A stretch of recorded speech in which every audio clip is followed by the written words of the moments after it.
22 January 2025 muri yeZimbabwe ndadzoka zvekare nema-updates nyaya dzese dzinenge dzichingoitika munyika yekwedu. Munozviziva kana chinge ndatouya ndinenge ndichida kungoti ga ndobva ndatopedza nemi tongoonesana zvinhu zvese zvinenge zvichiitika paground. Nyaya iri panapa yakamira kadai so. There is this guy ari kubuda panapa ari kuratidza kuthreatena ma-youth team yokwaChamisa vaya vekubuda vachidemonstrata kuBulawayo. Ari kutaura as if iye ndiye the spokesperson wepolice.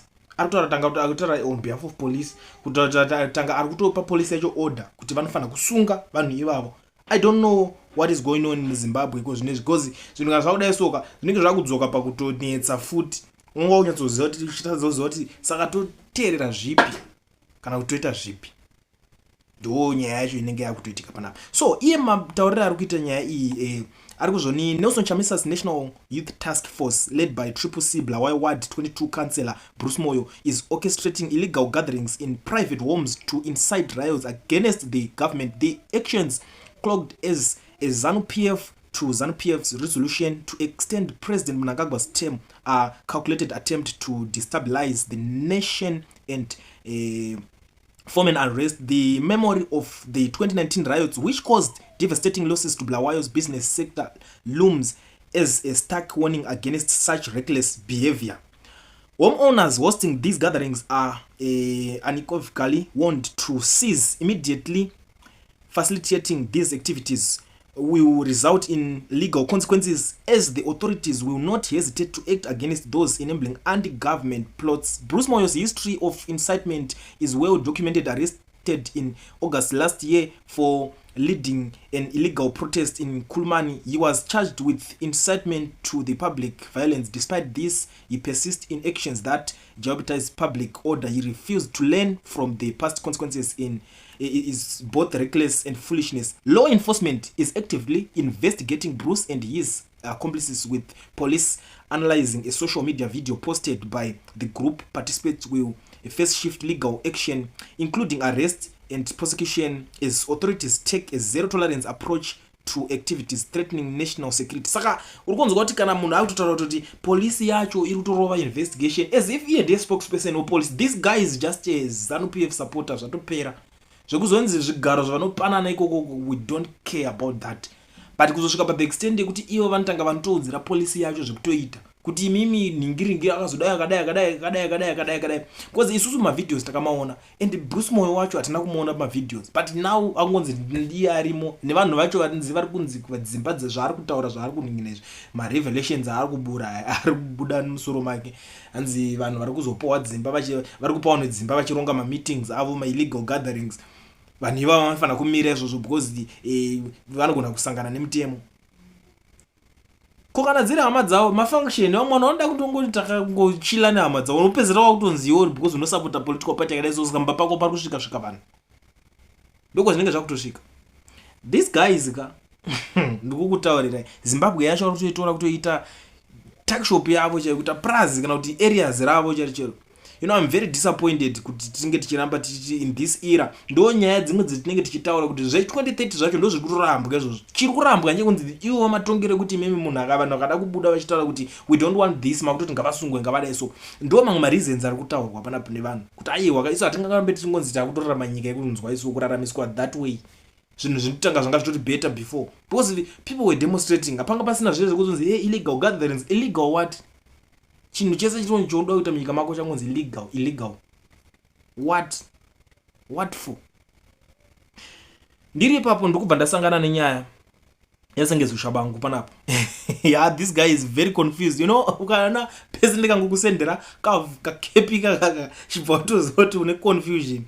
You know, Zimbabwe drama rese riri kuitika zvese zvokunzi vanhu vachakati vadai vanhu vakadai so pangadai kusina zvese zvidai pasina murume wanonzi Sengezwe Shabangu. To be very honest, pangadai pasina noise dze2030 zvese dream rare kunzi vision 2030 amene vangadai vachizvitaurira kupi.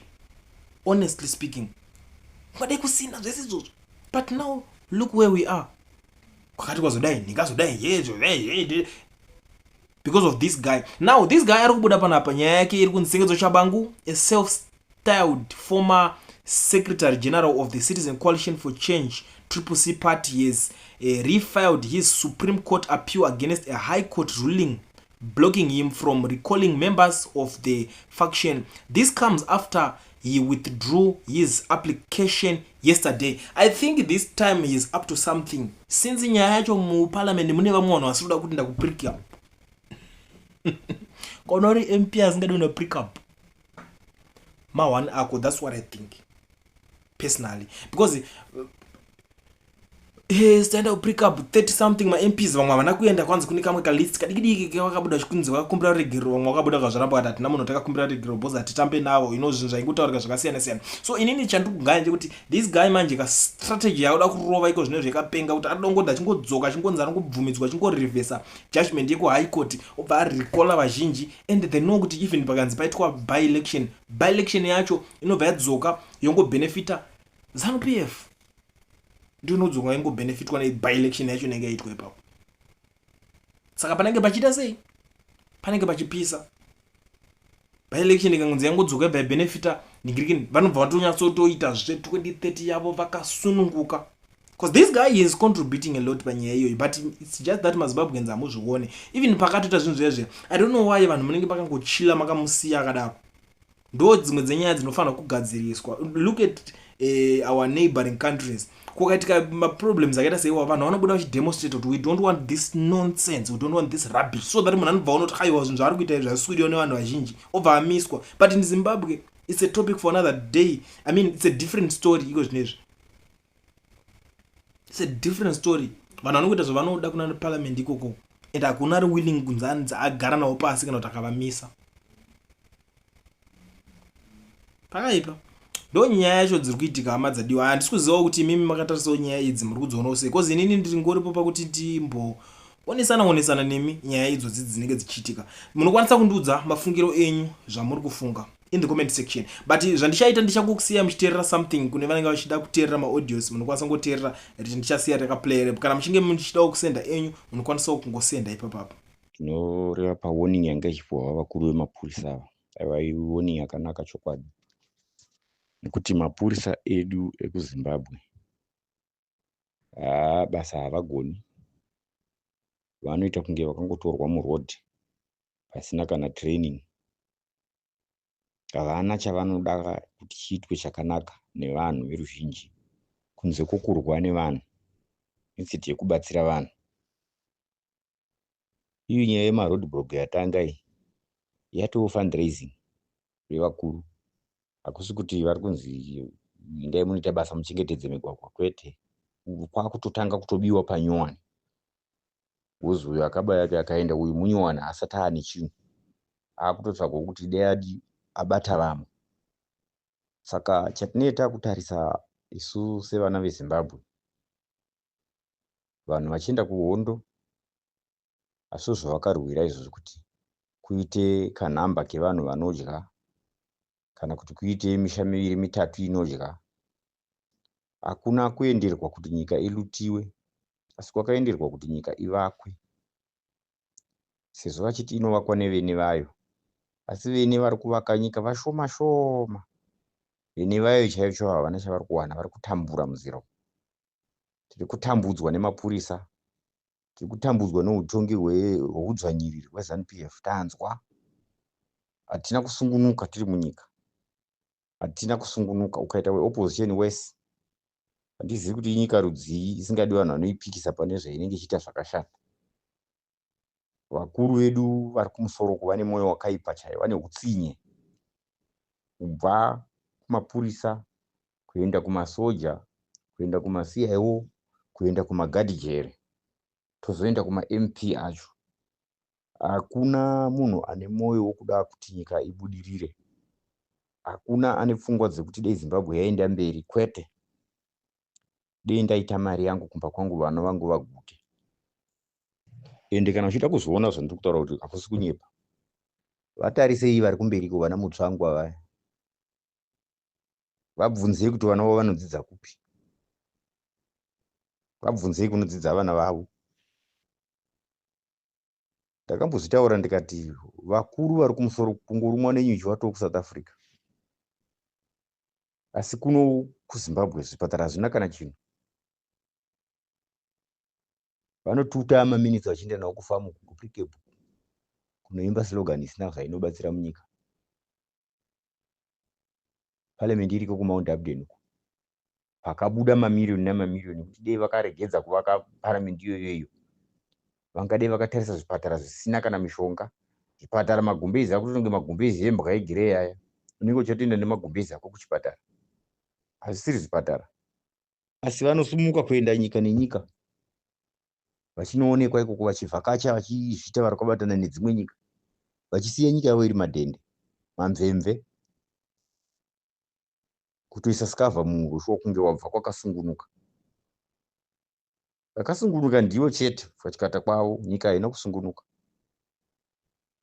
Regedzai nyika irudunuke, regedzai nyika itambanuke. Ngativei vanhu vemuZimbabwe vakasungunuka kutaura zvavasingadi. Iye zvino muri kungomakirana 2030 koko vaMnangagwa angotadza kusapotai mamudzinga. Kandi chamanyanyoda chamuri kunyanyochiva muna 2030 chivo. Tsanangurirai vanhu chaizvo zvamunoda kurambira kubva. Naiva Mnangagwa munhu mukuru. Kumusoro zvawava kutochena wani muripo ipapo. Kubva kudhara muri musoja munoda kungoramba murimo chete. Musafungidzire kuti parliament yenyu zvamunoenda kuita zvimameeting zvenyu muri 200 muri 300. Nyika ine vanhu vanosvika 18 million. Vanhu 200 ivavo ndivari kusapotai chete. Kunze uko hakuna achakudai.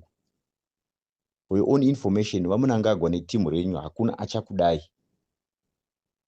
Takakudai zvakakwana muchipinda, hatina kuziva kuti tafarira zvisiriso, tacerebrata nhema. Paya ndipo panonzi patakacerebrata nhema chaidzo chaidzo. Handizivi vachivenga shuwa kuti vari kunzwa pachitaurwa kuti 2030 ndo zvamakawirirana here muchinovatora kwavanga vaenda kunze kwavanopotera kuSouth Africa, wapinda nekuMozambique. Ndo zvamakauya mukagara pasi mukadhiskasa kuti muchasvika 2030. Ko idzo 2028 yaramba chii chanetsa pa2028?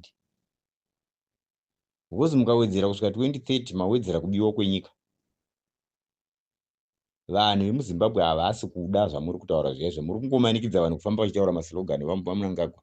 Havatodi nevamuri kutuma vacho. Inyaya yekuti imari chete inenge iripo kuti manje mukasataura ndikupai mari motaura. Apa muri kuita kunge musingazvizivi vaMnangagwa kuti kuri kuimbwa 2030 kunze. Ndimi muri kuvasapota. Tinokuzivai. Tagara nemi tokuzivai kubva mese munana Kwekwe, munana Zhombo, tokuzivai vaMnangagwa. Havasi kupenga vanhu vari kuimba 2030. Ndimi muri kuvataurira kuti endai munoimba, ini ndichataura kuti vanhu ndovanoda kuti ndiende mberi. Vanoda kuti muende mberi kupi nyika yakaora kudai. Nyorai pasi zvamakaitira nyika tuone. Munyore pasi tizverenge kuti makaita ichi, mukaita ichi, mukaita ichi. Kunze kwetizobhorane netumadhamu tumwe twakaerera. Tatoneta nemi vaMnangagwa. Hatidi kana kuvanzirana kana kuita sei, tatoneta nemi. Mungarove vanhu, mungaabducte vanhu, mungaite sei. Asi chokwadi muri kuchiziva kuti hamuchadiwi pachigaro. Izvo dema muchitonga makanyarara makamira 28. We didn't have a problem on that. Taiziva kuti 2028 vaMnangagwa vari kudi. Tokurespecta iwo, tokuitirawo kana pati chaiyo kuti aiwa mukuru maita zvakanaka. You have led by example. Makunde vana Mugabe vakaita zvokudzingwa. Zvichazove zvinhu zvakashata kubva kwenyu. Nekuti munoshanda makadaro hamutrastani muZANU-PF. Hamuzivi zvamuri kufungirana ipapo. Umwe anofuma ari kumba. According nesituation iriko mazuva hamutrastani kana. Saka musada kutitaurira zvokuti 2030 zvichazodii. Nevari kutaura vachona ivavo havana kana ruzivo, havana kana idea nezvematongerwo enyika. Vanhu vari kungotungwa kungoita gunda musaira. Taurai chete imimi, vanhu vachaneta nazvo. Hatineti, takatodhakwa nazvo kudhara zvo. Hatikudii vaMnangagwa. Hatikudii nedelegation yenyu yamunoshanda nayo. Hatichatodi. Imbochinjaiwo hurumende kupinde vamwe. Dzidzai kuita hand over. Kwete kuramba nechitanda cheshort relay. Ipai vamwe kana masvika pane vamwe muchimhanya. Tambidzai umwe apfuurire mberi. Timbozama zvimwe kana imakoniwo aiwo. Moda kuzosiya nyika isina chinhu, kusiyira munhu otozoti munhu anenge apinda ari kukoniwa nyika imasiya nyika yakabvaruka kudaro. vaMnangagwa nemapurisa enyu nemasoja enyu nemasiyaiwo enyu. Inzwai kuti vanhu havachakudii mese. Hamuchadiwi. Vachiunga vakapurira royal vakakuunzai chero yenyiko zvinomusisavimbi navo, asi ndivo vakaita kuti munge mugere pamugere ipapapo. Dei vakanga vangoramba vese nana Vharero, mungade musingambovapinda pa, mungade makuramba muri kunze kune vamwe. Respektai vanhu vakakupinzai kumba kwenyu, kunyika kwenyu, kukudzosai kumusha kuti aiwa mudhara yekumba. Mukarambe muchigara musango nenyika yamakaryira, madzoka kubva musango macho, matoya matoita wese, matoya matochinja kuita mhuka. Tokukudzai sei? Ibvai pachigaro kana temu yenyu yakwana, muende kumba. Zveiyi zvekunzi muri kuvaka zvimabharaki, handizvo zvenyu zvemabharaki izvo. Hatina mbokomburena muZimbabwe kuti mabharaki ari kushota. Itai zvamuri kuita kupurike kubva mudhivhidi pepurazi renyu, kuitira kuti pamune mazorora mune muchiona chekuisa maziso. Iyi zvemasoja siyanai nazvo zvokupora mumbunyikidza masoja kuti vaite zvamunoda izvo. Masoja vanhu venyika vayo vanogona ngochinja anytime. Mvura inongomufuma yakavira kuseni muchiidirwa ichipisa. Itai zvamakawirirana pachibvumirano chenyu.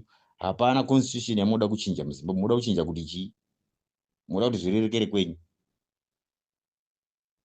Hazvishandi vaMnangagwa, muri baba. Hatidi kuti titaure mashoko akaipa pamusoro penyu, asi tinomanikidzwa kuzvitaura nekuda kwematauriro enyu. Munongoti chero zvamafunga, itai munoti vanhu zvakati, endai munoti 2030, endai munoti 2035, mune muchida kudii? Hapana chamaita, nyika yangoramba yakadaro tsvina, muHarare haisi kupera. Vanhu vari kungorohwa, vanhu vari kungoshungurudzwa. Imbobvai tione vamwe vapindi. Hatidi kuvanzirana ipapo zvekuti ZANU-PF inofanira kudai kuti iite zvakanaka. Aiwa, ZANU-PF ngaingobva kupinde vamwe. MuZANU-PF mune vanhu vakawanda dziri, mobvisa machembera amboenda kumusha. Timbonzwa fresh blood. Toka pachigwembirwa zvinhu zvinari everyday. 2030 zvazodii? Hazvisi kudiwa munyika yeZimbabwe. Ndosaka ndataura kuti vanhu 200 vamuri kufamba navo ndivo vari kuda izvozvo chete. But tikatarira vanhu 17.8 million havasi kuda. Muri kutongotonga nesando, kutonga nechisimba. Havachada vanhu. Taneta. Chinguri makapinda ipapo, pangadai pakapinda makambani mangani muZimbabwe. Hamuna kana new company yakavakwa inonzi hapane company itsva. Company hombe chaidzo kwete zvemaChina nembavha idzi. Company ine kumesa inonzi inoita zvinhu zvinokumesa ndeipi muZimbabwe? Makatadza, makaparidza shuwa. Zimbabwe is open for business. Havana kuda kuuya nekuti hakuna mari. Havangafambiri mapepa iwaya. Unzonotenga maproducts evanhu nemapepa aya vanenge bvumisa. Zosai muchiona chopi zichibuda havachadi. Imbobvai kupinde vamwe. Mese tikureva mese veZANU-PF. Wese anongoziva chete above 60. Enda kumba unozorora. Makagarirei pacheka. Izvi nova muhadhi mukutadza kuvaudza kuti vari vazorore kumba. Vakukamina vari imwe vari kukaminira chi? Musatise kunzi nyika yaZimbabwe haina vanhu vakaenda kuchikoro kuti vangakwanise kutonga. Ngaabve kembe muhadhi aende kumba kunogara pasi. Abikirwe bota kumba uko.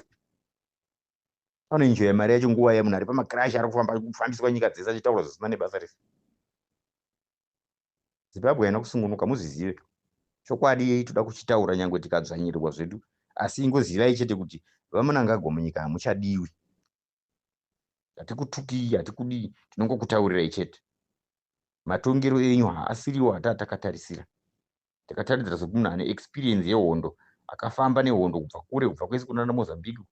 By now mungadai makatoo munhu akutoti no, nyika yedu ngatichinja kubva pataka, tisungunuke, titaure zvatinoda, tipfeke hembe yatinoda, kwete zvokuudzirwa hembe yekupfeka nomumwe munhu. Pasi neZANU-PF.